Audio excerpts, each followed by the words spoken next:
പനി നോക്കാൻ വേണ്ടി നമ്മൾ പരിപാടി കൊടുക്കണം. നമസ്കാരം, ഞാൻ മൊയ്തീൻ ഷാ വിഷയിലേക്ക് എല്ലാവർക്കും സ്വാഗതം. ബഹുമാന്യരെ, കഴിഞ്ഞ തെരഞ്ഞെടുപ്പ് റിസൾട്ട് അറിഞ്ഞതിന് ശേഷം വോട്ട് ചെയ്ത് വിജയിപ്പിച്ച എല്ലാ MLA മാരോടും അവരുടെ പാർട്ടി പ്രവർത്തകരോടും നേതാക്കളോടും എൻ്റെയും എൻ്റെ പാർട്ടിയും അകൈതവയോ നന്ദി രേഖപ്പെടും. ഒരിക്കൽ TH മുസ്തഫയുടെ മണ്ഡലത്തിൽ ജയിച്ച് വന്നപ്പോൾ ഭയങ്കര ആർഭാടമായ ഒരു ജാഥയൊക്കെ നയിച്ചു പോകണം. പക്ഷേ മൊത്തത്തിൽ അന്ന് ആ പ്രാവശ്യം ഗവൺമെൻറ് UDF ഭരണം കിട്ടിയില്ല, LDF ഭരിച്ചു. അതുപോലെ കേരളത്തിൽ UDFന് 102 സീറ്റ് കിട്ടുക എന്ന് പറഞ്ഞാൽ അത് നിസ്സാര കാര്യമൊന്നുമില്ല. പിണറായി വിജയൻ്റെ ഏകാധിപത്യവും ധിക്കാരവും അഹങ്കാരവും നിറഞ്ഞ അറിവില്ലായ്മ കൂടി ചേർന്ന വിധിയായതിൽ അവർ താഴെ ഇറക്കാൻ വേണ്ടി ജനങ്ങൾ വോട്ട് ചെയ്യുന്ന നല്ല കാര്യം തന്നെയാണ്. പക്ഷെ നിങ്ങൾ മനസ്സിലാക്കാത്ത, ഇത് UDF നേതാക്കളും കേരളത്തിലെ മറ്റ് നേതാക്കളും മനസ്സിലാക്കാത്തൊരു കാര്യം, ഇവിടെ കേരളം എന്ന് പറഞ്ഞാൽ ഇന്ത്യയിൽ 2% ജനസംഖ്യയുള്ളൂ. ബാക്കി 98% പുറത്ത് കിടക്കണം. ആ 2% ജനസംഖ്യയുള്ള കേരളത്തിലെ 102 സീറ്റ് കിട്ടി ഏതാണ്ട് അധികാരത്തിൽ വരാണ്. അധികാരത്തിൽ വന്നു UDF, നല്ല കാര്യം തന്നെ. പകരം ആസാം പോയി, പശ്ചിമ ബംഗാൾ പോയി, തമിഴ്നാട് പോയി, പുതുച്ചേരി പോയി. എവിടെയോടെ പോയി നിങ്ങൾ സന്തോഷമാകാൻ നൽകുന്നത്? ഈ പിണറായിയുടെ മറ്റു പതിപ്പാണ് മമതാ ബാനർജി. ഏകാഗിയാണ്, അഹങ്കാരിയാണ്, ധിക്കാരിയുടെ ആരെയും വകവയ്ക്കാൻ ഞാൻ എന്ന ഒരൊറ്റ ചിന്തയാണ്. ഇപ്പോൾ ഭരണം BJP കൊടുത്തില്ലേ, പറയും നാളെ അവർ BJPയിൽ പോകുമെന്ന് പറയുന്നുണ്ട്. ശരിയായിട്ടും അറിയില്ല. ഈ ഇന്ത്യയിലെ പ്രതിപക്ഷ രാഷ്ട്രീയ പാർട്ടികളുടെ നേതാക്കളെല്ലാം തന്നെ തൻപോരിമ പറയല്ലാതെ എങ്ങനെ BJPയിൽ വളർച്ച തടയാം, എങ്ങനെ BJP താഴെ ഇറക്കാമെന്നുള്ള ആരും ചിന്തിക്കുന്നില്ല. ഇത് കേരളത്തിൽ 2% ജനസംഖ്യയുള്ള കേരളത്തിൽ 102 സീറ്റ് കിട്ടിയപ്പോഴേക്കും എന്തൊരു ആഘോഷം, എന്തൊരു ആഹ്ലാദമാണ്. തെറ്റൊന്നുമില്ല അത്. അവിടെ നിങ്ങൾ മനസ്സിലാക്കണം.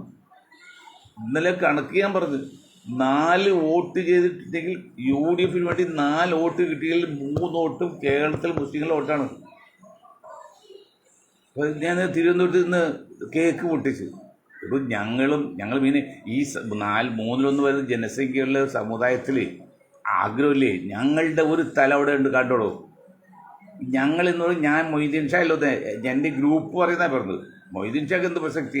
തന്നെയല്ല മൊയ്തീൻഷാർ വന്നാലും തവത് കുഴപ്പമില്ല. ഞങ്ങൾ ഈ ഗ്രൂപ്പ് അവരുടെ നാവായിട്ട് ഞാൻ നിൽക്കുന്നത്. സെബിയിലെ മെല്ലെത്തുന്നൊരു പദവി ഈ സമുദായം എനിക്ക് തന്നിട്ടുണ്ട്. വഴികാട്ടി എന്ന അർത്ഥമല്ല, അത് സമുദായത്തെ വഴികാട്ടി എന്നാണ്. ആ സമുദായത്തിന് വികാരം ഞാൻ മാറി. എൻ്റെ വികാരം, എനിക്കിപ്പോൾ ഒരു വികാരം ഇരിക്കാതില്ല. എടോ, എത്ര പേര് ഇന്ന് കേക്ക് മുറിക്കാതെ ഒരു തലയെങ്കിലും ഒരു മുസ്ലിം സമുദായത്തിൽ 3-1 ജനസംഖ്യയുള്ളല്ലോ കേരളത്തിൽ. തന്നെയല്ല 4 വോട്ടിൽ 3 വോട്ടും കിട്ടിയിരിക്കുന്ന UDF കിട്ടിയിരിക്കുന്ന ഈ കാക്കന്മാരെ വോട്ടല്ലേ. എന്നിട്ട് ആ ഒരു നന്ദി, ആ ഒരു സഹകരണം നിങ്ങൾ കാണിച്ചോ? ഇത് ക്രിസ്ത്യാനി കണ്ടുപിടിക്കും.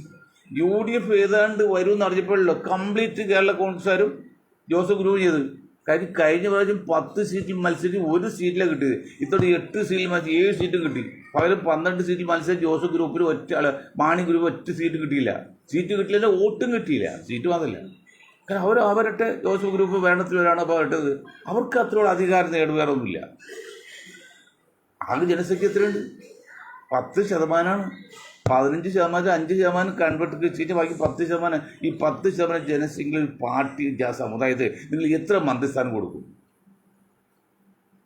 Not the point. നിങ്ങൾ ശ്രദ്ധിക്കണത് വെറുതെ ചിരിച്ച് പഞ്ചായത്ത് ചെന്നാൽ പോലെ നിങ്ങൾ ശ്രദ്ധിക്കണം. 9% മാത്രം ഈ ഭാഗത്ത് എത്ര മന്ത്രിസ്ഥാനം കൊടുക്കുന്നുള്ളൂ? 10% ദളിതുകൾക്ക് എത്ര മന്ത്രിസ്ഥാനം കൊടുക്കും? 3-1 ജനസംഖ്യകളിലും ഒരു സമുദായത്തിൽ എത്ര മന്ത്രിസ്ഥാനം കൊടുക്കും? കാണ്ടിൽ പശ്ചിമ ബംഗാൾ ആ ധിക്കാരിയായ അഹങ്കാരിയായ ആ പെൺപിള്ള എല്ലാവരും മാറ്റി ഒറ്റക്ക് ഞാൻ എന്ന് പറഞ്ഞു. BJP അധികാരം കൊടുത്തില്ലേ? ആസാം പോയില്ലേ? പുതുച്ചേരി പോയില്ലേ? തമിഴ്നാട് ഇപ്പോൾ DMK തടിച്ച് മറ്റൊരു ഒരു മുതലാളിയാണല്ലോ ഇത്. അവർക്ക് കോടീശ്വരം മുതലാളി ചായ വരുള്ളൂ, അല്ല സാധാരണ ചായ വരില്ലല്ലോ. വന്നില്ലേ? അപ്പോൾ എടുത്തി ഇങ്ങനെ പോയാൽ മണ്ടന്മാരെ കോൺഗ്രസ് നേതാക്കളെ നിങ്ങൾക്ക് BJP താഴെ ഇറക്കാൻ പറ്റുന്നുണ്ടോ? BJP വളരെ ഒതുക്കാൻ പറ്റുന്നുണ്ടോ? അങ്ങനെ വലിയ ചിന്തയുടെ ഈ മമതയ്ക്ക് ഉൾപ്പെടെ, ഞാൻ മമതയ്ക്ക് ഉൾപ്പെടെ, മമതയ്ക്കും രാഹുലൊക്കെ ചിന്ത ഉണ്ടായിരുന്നെങ്കിൽ ഞങ്ങൾ വീണ്ടും പറയാണ്, ഇപ്പോൾ 102 സീറ്റ് കിട്ടി കേരളത്തിൽ കോൺഗ്രസ് ജയിച്ചു, ഓക്കെ, സമ്മതിച്ചു, അത് വിജയം തന്നെയാണ്, സംശയമൊന്നുമില്ല. 42 സീറ്റിൽ നിന്ന് 102 60 സീറ്റാണ് കൂടുതൽ കിട്ടിയിരിക്കുന്നത്. അത് കോൺഗ്രസ് കഴിവല്ല. മുസ്ലിം സമുദായം 3 വരുന്ന മുസ്ലിം സമുദായം N ബ്ലോക്ക് 97% മുതൽ അത് 99%ഉം UDF വോട്ട് ചെയ്തിട്ടാണ്.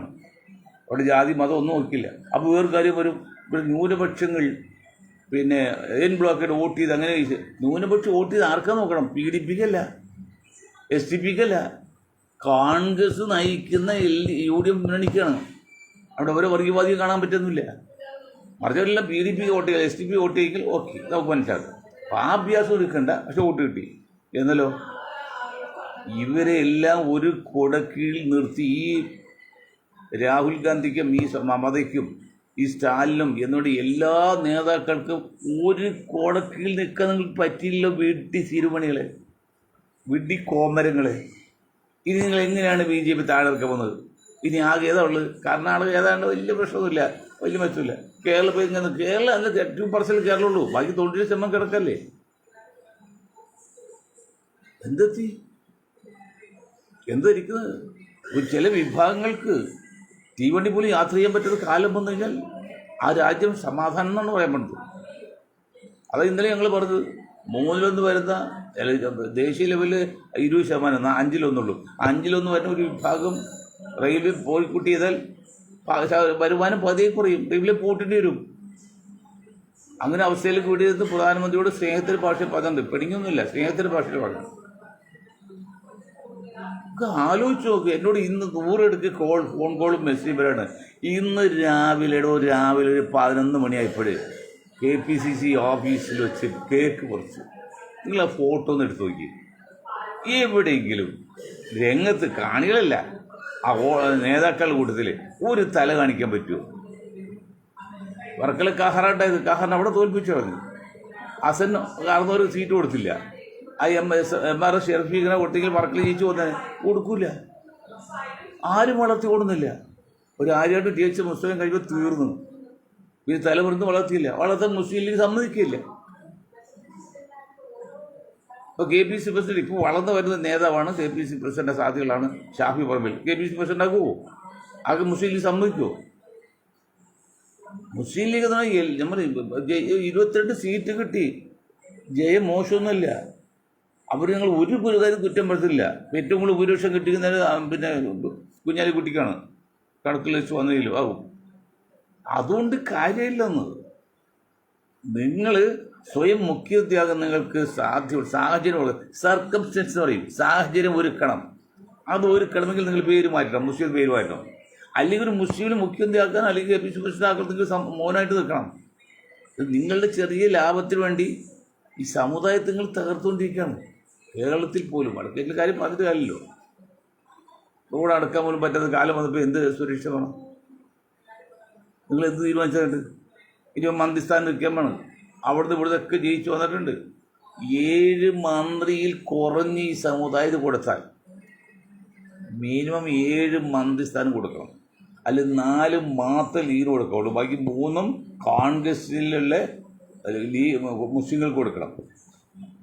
കഴിവെങ്കിൽ KPC പ്രസിഡൻ്റായിട്ട് നമ്മുടെ ഷാഫി അതുപോലെ മുസ്ലിം കൊടുക്കുക. എങ്കിൽ കോൺഗ്രസ് ഈ ജയം പിടിച്ചു നിർത്താൻ പറ്റുള്ളൂ. ഇതിപ്പോൾ കമ്മ്യൂണിസ്റ്റ് പാർട്ടിയുടെ ഏകാധിപത്യവും ധിക്കാരവും അഹങ്കാരവും ധാർഷ്ട്യവും നിറഞ്ഞ പിണറായി സർക്കാരിനെ താഴെ ഇറക്കാൻ വേണ്ടി പലരും വോട്ട് ചെയ്തിട്ടുണ്ട്. കമ്മ്യൂണിസ്റ്റ് പാർട്ടി പോലും പല വോട്ട് ചെയ്തിട്ടുണ്ട്. അതിൽ ഈ 3 വരുന്ന മുസ്ലിം സമുദായം 99% വോട്ട് ചെയ്തിട്ടുണ്ട്. അതായത് 4 വോട്ട് UDF കിട്ടിയില്ലെങ്കിൽ 3 വോട്ടും മുസ്ലിങ്ങളുടെ കണക്ക് വന്നിരിക്കുന്നത്. ബാക്കി ഒരു ഓട്ടം കിട്ടുള്ളൂ, 4 വോട്ടിലൊന്ന്. എവിടെയെങ്കിലും എന്ത് വേണം കൊടുക്കുമ്പോൾ ഇപ്പോൾ ജോസഫ് ഗ്രൂപ്പ് 8 ജയിച്ചിട്ടാണ്, 2 മന്ത്രിസഭ ചോദിക്കുന്നുണ്ട്. ജയിക്കുമ്പോൾ മന്ത്രി കൊടുക്കണം, പിന്നെ ഇത് CMP ആൾക്ക് കൊടുക്കണം. വരുമ്പോൾ പിന്നെ വരുന്നില്ല, മന്ത്രി ആരുന്നത്. മാണി കാപ്പന് സാധ്യത കുറവാണ്, വേറെ പ്രശ്നങ്ങളുണ്ട്. കോൺഗ്രസ് കൊടുക്കണ്ടേ, സണ്ണിക്ക് കൊടുക്കണ്ടേ, അങ്ങനെ വല്ലതും കൊടുക്കണ്ടേ? എത്ര പേർക്ക് കൊടുക്കാതെ? അതാ പറഞ്ഞത്, ദളിത് വിഭാഗങ്ങൾക്ക് ദളിതിൻ്റെ കൂടെയുള്ള പിന്നെ പട്ടികവർഗം അല്ലെങ്കിൽ പട്ടികജാതിയോ അവർക്ക് മൊത്തത്തിൽ 2 മന്ത്രിസ്ഥാനം കൊടുക്കണം. ഇപ്പോൾ 1 കൊടുക്കും, അത് വേണ്ട. 7 മുസ്ലിങ്ങൾ കൊടുക്കും, ബാക്കി ആർക്കെങ്കിലും കൊടുത്തോ. 7 ഒമ്പത് ബാക്കി 11 സ്ഥാനം ബാക്കിയുണ്ട്. ഈ 11 സ്ഥാനങ്ങളിൽ ആർക്കും ഇഷ്ടമുള്ള കൊടുക്കില്ല, പ്രോബ്ലം. അത് പെട്ട് കിട്ടും. അങ്ങനെ ചിന്ത വരുമോ? എന്താ ഈ പറഞ്ഞത്? നിങ്ങൾക്ക് എന്താണ് ഇന്ത്യൻ രാഷ്ട്രീയം? എന്താണ്? ലോകം തന്നെ തലകീഴും പറഞ്ഞ് ഇന്ത്യയിൽ ആസാം പോയില്ലടോ. അവിടെ കോൺഗ്രസ് ആരായിരുന്നു? ആസാം മുഖ്യമന്ത്രി ഉണ്ടായിരുന്നു അൻവർ തൈമൂറൊക്കെ. പശ്ചിമബംഗാൾ മുഖ്യമന്ത്രിയായിരുന്നു മുസ്ലിം. ഇപ്പോൾ അത് TMC കൊടുത്ത് തൃണമൂൽ കോൺഗ്രസ് ആ പെണ്ണുമുള്ള കമ്മ്യൂണിസ്റ്റ് പോലെ മുസ്ലിങ്ങളെ പൊക്കി പറഞ്ഞോളൂ, ഒന്നും ചെയ്തില്ല. മുസ്ലിങ്ങൾ കാര്യം പോലും പാല് കാടിക്കും, ഒന്നും ചെയ്തില്ല. അവർ മറ്റ് ബ്രാഹ്മൺ ചെയ്തില്ല, അത് ചെയ്തിട്ടുള്ളൂ, ചെയ്യില്ല. കർണാടക, തമിഴ്നാട് DMKക്ക് 69 സീറ്റ്, മറ്റേയാൾക്ക് ഏതോ ജോസഫ് സ്റ്റാലിൻ വന്നപ്പോൾ പുള്ളിക്ക് 100 വോട്ട് കിട്ടി, മണ്ഡല സീറ്റിൽ 100 സീറ്റ് കിട്ടി. അവിടെ ദ്രാവിഡ കളയാണ്. ഇവിടെ കേരളത്തിൽ അതാ ഞാൻ പറഞ്ഞ കോൺഗ്രസ്സുകാരെ ഇന്ത്യയിലെ പ്രതിപക്ഷ നേതാക്കളെ, വിഡ്ഢികളായ നേതാക്കളെ, എന്നെ നിങ്ങൾ ജയിലിൽ കൊണ്ടിട്ടാൽ കൊന്നാൻ പറ്റില്ല. അതല്ലേ അന്ന് മറ്റേ ജയപ്രകാശ് നാരായണൻ പറഞ്ഞ ഭാഷ വീണ്ടും പറയാണ്. അത് 2 പോയിന്റ് പറഞ്ഞതാണ്. കോൺഗ്രസ് ഒഴിച്ച് ബാക്കിയുള്ള എല്ലാവരും ഈ പാർട്ടിയിൽ ഉണ്ടാകുമെന്ന് പറഞ്ഞേ. അപ്പോൾ നിങ്ങൾ BJP ചോദിച്ചോ എല്ലാവരും ഈ പ്രതിപക്ഷ മുന്നണിയിൽ ഉണ്ടാകുമെന്ന് പറയാൻ നിങ്ങൾക്ക് എന്താണ് ഉളുമ്പ്? എന്താണ് നിങ്ങൾ ബുദ്ധിമുട്ടത്? അതിൻ്റെ മമതയും ഗീമതയും സ്റ്റാലിനെയും പിണറായിയൊക്കെ കൂടി ഒരു കൂടെ നിർത്തേണ്ടിയിരുന്നോ? ഇപ്പം പിണറായി തോറ്റ്, അല്ലെങ്കിൽ കമ്മ്യൂണിസ്റ്റ് പാർട്ടി തോറ്റ് തൽക്കാലം. എന്തൊരു ആഹ്ലാദമാണിപ്പോൾ. പ്രതികരണ ശേഷിയുള്ള, പ്രതികരിക്കാൻ കഴിവുള്ള ഓരോ പാർട്ടിയാണ് CPM ഇന്ത്യയിൽ. അതല്ല താർന്നത്. ഇനി ഇതിൽ നിന്ന് കമ്മ്യൂണിസ്റ്റ് പാർട്ടി വളർന്നു വരും, വരും, സംശയമൊന്നുമില്ല. 5 വർഷം കഴിയുമ്പോൾ അത് വളർന്നു. പക്ഷെ അതിനാണ് ഞാൻ അന്ന് പറഞ്ഞത്, മറ്റേ രാധാകൃഷ്ണൻ്റെ CPMൻ്റെ ഒരു കുഴപ്പം. അദ്ദേഹത്തെ പാർട്ടി സെക്രട്ടറി അല്ലെങ്കിൽ പ്രതിപക്ഷ നേതാക്കുമ്പോൾ ജയിച്ചല്ലോ, എന്നാലും ആക്കണം. അങ്ങനെ ആക്കുമോ? ഒരു ദളിതിനെ ആക്കുമോ? ഒരു മുസ്ലിമിനെ ആക്കുമോ? നിങ്ങൾ ആകെ ആക്കിയതാണ് മുഹമ്മദ് റിയാസിനെ, മരുവനെ കൊണ്ട് നോക്കി. അതാണ് തോൽക്കാൻ കാരണം. മുഹമ്മദ് റിയാസിന് മെയിൻ പോർഷൻ കൊടുത്ത അന്ന് മുതൽ ജയശങ്കർ വക്കീൽ, അതുപോലെ ബുദ്ധികൾ ജയശങ്കർ മുഖ്യമന്ത്രി അങ്ങനെ മാർക്സിസ്റ്റ് പാർട്ടിയും പിണറായി സർക്കാരിനെ തകർത്ത് കളഞ്ഞു. അതിന് സഖാവിൻ്റെ പ്രവൃത്തി ഒരു വഴിമരുന്ന് വിട്ട്. സഖാവെ നിങ്ങൾ കളഞ്ഞു കുടിച്ചില്ലേ? അച്യുതാനന്ദൻ മരിച്ചത് പേരെടുത്താണ് മരിച്ചത്. നിങ്ങളിപ്പോൾ മരിക്കുമ്പോഴല്ലെങ്കിൽ നിരാശനായി പോകേണ്ടി വന്നല്ലേ? നിങ്ങളെ വെള്ളപ്പള്ളിയെ കൂട്ടുപിടിച്ചുകൊണ്ട് 3 ജനസംഖ്യയിൽ ഒരു വിഭാഗം തകർത്തപ്പോഴേ നിങ്ങളുടെ മനുഷ്യനാണോ ബുദ്ധി ഉണ്ടായിരുന്നെങ്കിൽ, അല്ലെങ്കിൽ UDFിൽ LDFിൽ നിൽക്കുന്ന ഏതെങ്കിലും ന്യൂനപക്ഷ പാർട്ടികളിലെ ജോസഫ് ഗ്രൂപ്പും മറ്റേ ഗ്രൂപ്പൊക്കെ അവർക്കെങ്കിലും പറയാൻ പറ്റിയതോ? അങ്ങനെ ഒരു വിഭാഗത്തെ ആക്ഷേപിക്കരുത്, അതും തെറ്റാണെന്ന് പറയാൻ. CPIയുടെ ഒരു മന്ത്രിയുടെ വായ് പൊങ്ങിയില്ലോ, CPIയുടെ ഒരു നേതാവിൻ്റെ വായ് പൊങ്ങിയില്ലല്ലോ, CPMൻ്റെ നേതാവിൻ്റെ വായ് പൊങ്ങിയില്ലല്ലോ പിണറായി വിജയനായിട്ട്. മലപ്പുറത്തെക്കുറിച്ച് ഇത്രയും വികൃതമായിട്ട് പത്രസമ്മേളനം നടത്തി ഞാൻ അറിഞ്ഞില്ല എന്ന് പറഞ്ഞ് ചെയ്യുന്നത് ആ സമയത്തെങ്കിലും പിണറായിയോട് പറയാൻ പറ്റുമെങ്കിൽ സാധിച്ചോ? CPM നേതാക്കളെ, CPI നേതാക്കളെ, മറ്റ് ന്യൂനപക്ഷ മന്ത്രി കോമരങ്ങളെ സഖാവ് അങ്ങനെ പറയില്ല. അല്ല, പാർട്ടിയിൽ പറയാൻ പറ്റില്ല. നേരെ നിന്നിട്ട് വേണ്ടി പറയണേ. നേരെ നിൽക്കാൻ പറ്റില്ല, പറ്റാളുപ്പാ. അങ്ങനത്തെ ധാഷ്ട്യമായിരുന്നു. അഹങ്കാരവും ധിക്കാരം വന്നാല്. അപ്പോൾ എനിക്ക് തോന്നുന്നു അതുപോലെ 2 പേരാണ് നിൻ്റെ. ഒന്ന് മമതാ ബാനർജി, ഒന്ന് പിണറായി വിജയനാണ്. 2 പോയില്ലേ? വീണ്ടും തലയുണ്ടോ? അതല്ല, നമുക്ക് നയമാണ്. താഴ്മയോടെ അഭ്യന്തരി പറയുമ്പോൾ നമ്മൾ നയമാണ് വേണ്ടത്, വിനയം. നമ്മൾ പ്രതിയിലേക്ക് നോക്കൂ, ഒരു മാവിൻ്റെ കൊമ്പിൽ മാങ്ങ കൂടുതലുണ്ടെങ്കിൽ കൊമ്പ് താഴാണല്ലോ, ഉയരല്ല. അപ്പോൾ നമ്മൾ അധികാരവും സമ്പത്തും വിദ്യാഭ്യാസം കൂടെ നമ്മൾ കൂടുതൽ വിനയാന്യുതനായിരിക്കണം. അത് മമതയ്ക്കില്ല, പിന്നെ ഈ ഇതിലില്ല, ഇറക്കില്ല, പിണറായിക്കില്ല. ആ അച്യുതാനന്ദൻ്റെ ഒതുക്കിയ രീതിയൊക്കെ ദൈവമൊക്കെ കമ്മ്യൂണിസ്റ്റ് പാർട്ടിക്ക് ദൈവമില്ലാത്തത് പറയില്ല, എങ്കിലും ദൈവം ഇല്ല പഠിച്ചു പോവോ? ഇതൊക്കെ അനുഭവിക്കാതെ പിണറായി സഖാവ് ഇന്ന് ലോകത്ത് പോവുക. നിങ്ങൾ കാണിച്ച ധിക്കാരം പിണറായി പിന്നെ അച്യുതാനന്ദനോട് കാണിച്ച ഒറ്റയെടുക്ക് പോവോ? ഒരു സമയത്തുള്ള LDF കമ്മ്യൂണിസ്റ്റ് പാർട്ടി എല്ലാ താക്കും ജയിച്ചു, അച്യുതാനന്ദൻ തോറ്റുപോയി. തോറ്റ മങ്കിസ്ഥാനം കൊടുക്കണം, അതോട് തോൽപ്പിച്ചുള്ളത്. ഇപ്പം നിങ്ങൾ ഓരോരുത്തരും പാഠം പഠിച്ചല്ലേ? അതാണ് അതുപോലെ കോൺഗ്രസ് നിങ്ങൾ പാഠം പഠിക്കണം. നിങ്ങളെക്കാൾ ശക്തരായിരുന്ന കമ്മ്യൂണിസ്റ്റ് പാർട്ടി അവരെ താഴെ ഇറക്കിയെങ്കിൽ, പൂജ്യത്തിലേക്ക് എത്തിച്ചെങ്കിൽ, ഈ സമുദായം വിചാരിച്ചാൽ കോൺഗ്രസ് നിങ്ങളെ അങ്ങനെ ആക്കാൻ പറ്റും.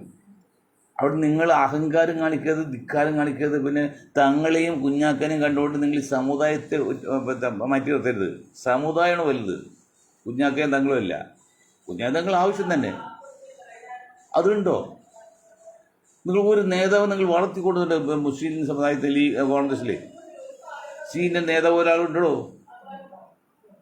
ഇപ്പോൾ സതീഷൊക്കെ പിന്നെ രമേശിനൊക്കെ ചോദിക്കുക, ഒരാളുണ്ടോ ഉണ്ടാക്കി നിങ്ങൾ? പിന്നെ എന്താണ് TH മുസ്തഫയ്ക്കും ഇയാൾ മലപ്പുറത്തുകാരും ആര്യാടന് ശേഷം ഒരാൾ നിങ്ങൾ വളർത്തിക്കൊണ്ടുവന്നോ? നിങ്ങൾ പോകേണ്ടത് MM ഹസൻ ലീഡറാണോ? ജനങ്ങളെ നയിക്കാനുള്ള വല്ല കഴിവുണ്ടോ? ഇപ്പം ഇതല്ല ഷാഫി പറമ്പിൽ പറ്റിയാലും പോരായിക്കുണ്ടെങ്കിലും ഒരു പരിധിവരെയും അത് യോഗ്യനാണ്, അല്ലെങ്കിൽ അർഹനാണ്, ഫിറ്റാണ്. ആ പുള്ളി പ്രസിഡന്റിനോട് ഇതുപോലെ ഭരണം കിട്ടി, ഇനി മുന്നോട്ട് തന്നെ KPC പ്രസ്ഥാനം കൊടുക്കാമെന്ന് നിങ്ങൾ തീരുമാനിക്കുമോ? നിങ്ങൾ മുഖ്യമന്ത്രി സ്ഥാനം പോട്ടെ, അതിന് ലീഗ് സമ്മതിക്കുമോ? നിങ്ങൾ ലീഗിൻ്റെ അടിമയായി നിന്ന് നിങ്ങൾ നശിക്കും. ഇപ്പം കിട്ടി ജയിൻ നോക്കട്ട. അത് കിട്ടിയത് പിണറായി സഖാവും വെള്ളപ്പള്ളി നടേശനും PC ജോർജും നിങ്ങൾക്ക് ചെയ്ത സഹായമാണ്. PC ജോർജിൻ്റെ ആ പോയ ഓടാലിയും വെള്ളപ്പള്ളിയുടെയും പിണറായിയുടെയും അയുക്തമായ വൃത്തികെട്ട രീതിയിലുള്ള സമീപനം കാരണം UDF വോട്ട് കിട്ടി, എത്ര സീറ്റ് കിട്ടി. അല്ലെങ്കിൽ UDF മഹത്വം വഹിക്കരുത്. കമ്മ്യൂണിസ്റ്റുകാർ വെറുത്തിട്ട് അവരെ ഒതുക്കാൻ വേണ്ടി കോൺഗ്രസ് വോട്ട് ചെയ്തിട്ടുണ്ട്. ആലോചിക്കണം. ഇത്രയും 3 ജനസംഖ്യയുള്ള ഒരു വിഭാഗമാണ് കേരളത്തിൽ മുസ്ലിങ്ങൾ. 4 വോട്ടിട്ട് 3 വോട്ട് ഇത്തവണ UDF കിട്ടിയിരിക്കുന്ന മുസ്ലിങ്ങൾ. എന്നിട്ട് നിങ്ങൾ കേക്ക് മുറിച്ച ഒരൊറ്റ തല ഞാൻ കണ്ടില്ല. നേതൃസ്ഥാനത്ത് അണികളുണ്ടായിരിക്കും. ഇത് ഞാൻ കണ്ടില്ല. അത് ഇതുപോലെ 10,000 ആൾക്ക് കാണാത്തോടെ എനിക്ക് മെസ്സേജ് ആയിരുന്നത്. എന്താണ് എനിക്ക് മെസ്സേജ് ചെയ്യുന്നത്? ഞാനിപ്പോൾ ഏതാണ്ട് പ്രതികരിക്കുന്നത്. അതുകൊണ്ട് നിങ്ങൾക്ക് നിങ്ങളെങ്കിലും അറിയിട്ടതാണ്. കാരണം 4 മണിക്ക് ആത്മഹത്യ ചെയ്തൊരു ബിസിനസ്സുകാർ എനിക്ക് ഫോൺ കോൾ ഇതാണ്. നമ്മൾക്കുള്ള കാര്യത്തിൽ പ്രതികരിക്കുമെന്ന് അറിയാൻ വേണ്ടിയാണ്. അതുകൊണ്ട് ഇവർ അറിയിക്കുന്നത്. ഞാൻ നിസ്വാർത്ഥനാണ്. എനിക്ക് പ്രത്യേകം ഒരു താല്പര്യമില്ല. മുസ്ലിം സമുദായത്തിൽ പ്രത്യേക താല്പര്യം എനിക്കില്ല. പക്ഷെ നീതി ലഭിക്കണം. അത് നീതി കിട്ടുന്നില്ല. അനൂപ് എത്ര നേതാക്കൾ ആകെ 10% ക്രിസ്ത്യൻ സമുദായത്തിൽ വന്നിട്ടുണ്ട്. പക്ഷെ നിങ്ങൾ എന്തുകൂടി ആ തങ്ങളെ കുഞ്ഞാക്കനല്ലാതെ വേറെ ആരും വളർത്തിക്കൊണ്ടെന്ന് നോക്കിയോ? നീ മന്ത്രിസ്ഥാനം കൊടുക്കുമ്പോൾ സിദ്ദീഖിന് ഒരു മന്ത്രി എന്ന് പറഞ്ഞിട്ട് അതൊന്നും വേണ്ട. ഷാജിമോൾ ഉസ്മാൻ ജയിച്ചിട്ടുണ്ടെങ്കിൽ അവർക്ക് മന്ത്രിസ്ഥാനം കൊടുക്കണം. അവർ വനിതാ ഭാഗത്തിൽ കിട്ടും, ന്യൂനപക്ഷ ഭാഗത്തിൽ കിട്ടും, എല്ലാം കിട്ടും. അപ്പോൾ ഒരാൾ കൂടി കൊടുക്കണം. അത് നിങ്ങൾ തീരുമാനിച്ചാൽ കൊടുക്കണം. നമ്മൾ പറയില്ല. അത് ചെയ്യണം. 3 പേർക്ക് കൊടുത്തിരിക്കണം. 4 പേർ ലീഗിൽ 4 പേർക്ക് കൊടുത്ത് പോലെ 4 കൊടുക്കുക. അല്ല നിങ്ങൾ 5ഉം 6ഉം സീറ്റ് ലീഗിൽ കൊടുത്തുകൊണ്ട് പിന്നെ പേരിന് ഒരു സീറ്റ് വലിയ മുസ്ലിം ദേശീയ മുസ്ലിം കൊടുത്തിട്ട് അടുത്ത പ്രാവശ്യം ഭരിക്കാതെ ഇരിക്കണ്ട. മനസ്സിലായില്ലേ? അത് മനസ്സിലാക്കി മുന്നോട്ട് പോകണം. ഇപ്പോഴത്തെ വിജയം ഒരു വിജയമായിട്ട് കണക്കാക്കുന്ന വേണ്ട. എങ്ങനെയാണ് വിജയം വന്നതൊക്കെ എല്ലാവർക്കും അറിയാം. ചെയ്യുന്നതിൽ ഒരു ന്യായീകരണം വേണ്ട. അതില്ലാത്തതോടെ ഈ പ്രതികാരം എങ്ങനെ പ്രതികരിക്കുന്നത്? അല്ലെങ്കിൽ പ്രതികരിക്കുന്ന കാര്യം ഒരിക്കലും വട്ടമുണ്ട് പ്രതികരിക്കുന്നത്. ഞാൻ വീണ്ടും ഒരു കാര്യം പറയാൻ നിർത്താണ്. ഇതേ ധാഷ്ടം, ധിക്കാരും അഹങ്കാരം കൊണ്ട് പശ്ചിമബംഗാൾ പോയി. ഇനി പശ്ചിമബംഗാളിൽ BJP താഴെ ഇറക്കാൻ പറ്റുമോ? അവിടെ ന്യൂനപക്ഷങ്ങൾ വോട്ട് ചെയ്യാൻ വന്നപ്പോഴേ UP-യിൽ നിന്നും കാശ്മീരിൽ നിന്നൊക്കെ വന്ന പട്ടാളക്കാരും പോലീസുകാരും തല്ലി ഓടിക്കുക. ഞാൻ കണ്ടുകൊണ്ടിരിക്കുകയാണ്. തല്ലി ഓടിക്കരുത്. വോട്ട് ചെയ്യാൻ പറ്റില്ല.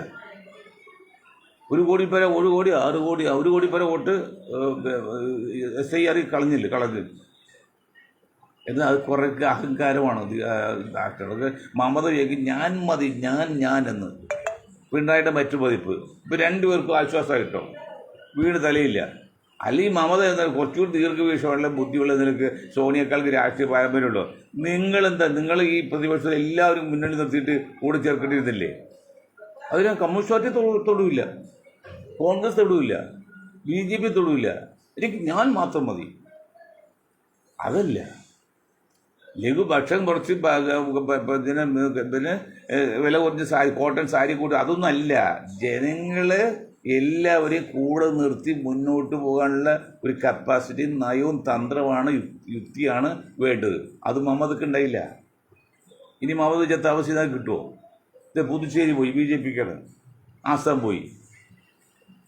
നിങ്ങൾ എവിടുന്ന് നിങ്ങൾ പിടിച്ചെടുക്കും? ഈ BJP എങ്ങനെ താടി വെക്കുമെന്ന് ഈ രാഹുൽ വിചാരിച്ചാൽ നടക്കൂ? നടക്കുകയാണെങ്കിൽ ഉണ്ണി കണ്ടാലറിയാം ഊരിലെ പഞ്ഞെന്ന് പറയുമ്പോൾ നടക്കാൻ സാധ്യമുണ്ടാകുമായിരുന്നെങ്കിൽ അതിൻ്റെ ലക്ഷണവും പ്രവർത്തന രീതിയും കാണുമ്പോൾ തന്നെ മനസ്സിലാക്കാം ബുദ്ധിയുള്ളവർക്ക്. അതില്ലല്ലോ. കാരണം പണ്ടേ ഗർഭിണി പിന്നെ ദുർബല എന്ന് പറയുന്ന പോലെയാണ്. അല്ല, പണ്ടേ ദുർബല പിന്നെ ഗർഭിണി എന്ന് പറയുന്ന പോലെയാണ്. പണ്ടേ ദുർബലയാണ് കോൺഗ്രസ്, ദുർബലനാണ്. പിന്നെ ഇപ്പോൾ ഗർഭിണി പോലെ അല്ലെങ്കിൽ പരുക്ക് പറ്റി BJPക്ക്. എന്നിട്ട് നിങ്ങൾക്ക് എല്ലാവരും ഒരേ കുടക്കിൽ നിർത്താൻ പറ്റുന്നില്ലല്ലോ. എല്ലാവരും ഒരേ കുടക്കിൽ നിർത്താൻ പറ്റാത്ത രാഹുൽ ഗാന്ധി, മമതാ ബാനർജി, നിങ്ങൾക്ക് എങ്ങനെ ഇനി BJP താഴെ നിർക്കാൻ പറ്റും? ഒറ്റ ചോദ്യമുള്ളൂ, സിമ്പിളാണ്, ഒറ്റ ചോദ്യം. അതാണ് ജയപ്രകാശ് നാരായൺ കാണിച്ചിരുന്ന ഒരു മാതൃകയിലൂടെ, ഒരു ബേസിക് പോളിസി, ബേസിക് സിസ്റ്റം, അടിസ്ഥാന രീതി. അതെന്താണ്? BJP വെച്ചാൽ എല്ലാവരും നമ്മുടെ പ്രസ്ഥാനത്തിലുണ്ടാവും, മുന്നണിയിലുണ്ടാവും. ഞാൻ ഒരു സ്ഥാനം വഹിക്കില്ല, അങ്ങനെ പറ്റിയ ഒരാൾ നിർത്തണം.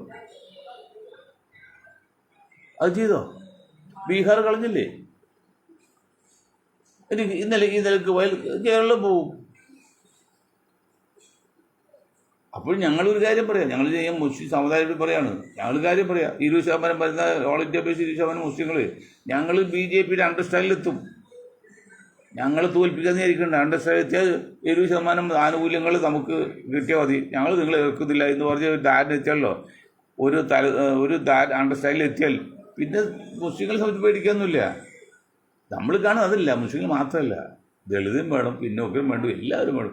എല്ലാവരും സുഖമായിട്ട് സുഭിക്ഷമായിട്ട് കഴിയണം. അതാണ് നീതി. അതിനുവേണ്ടിയാണ് ഇപ്പോൾ ഇങ്ങനെ പ്രവർത്തിക്കുന്നത്. ഇല്ല, ഞങ്ങളുടെ കാര്യം നേതാവാണെങ്കിൽ ഒരു വിഷയമല്ല, അമിത്ഷാ മോഡിജിയായിട്ട് കണ്ട് ഒരു ധാരണ എത്തി ഞങ്ങൾ നിങ്ങൾ സപ്പോർട്ട് ചെയ്യാന്ന് പറഞ്ഞാൽ അവർക്ക് സന്തോഷം, നമുക്ക് സന്തോഷമാവും. അത് പോരല്ലോ കോൺഗ്രസ്സുകാരെ. ഇത്രയും കാര്യം പറഞ്ഞുകൊണ്ട് ഞാനൊരു വാക്കുകൾ നിർത്താൻ നിങ്ങൾക്ക് ഒരായി നന്ദി ചെയ്യുന്നുണ്ട്.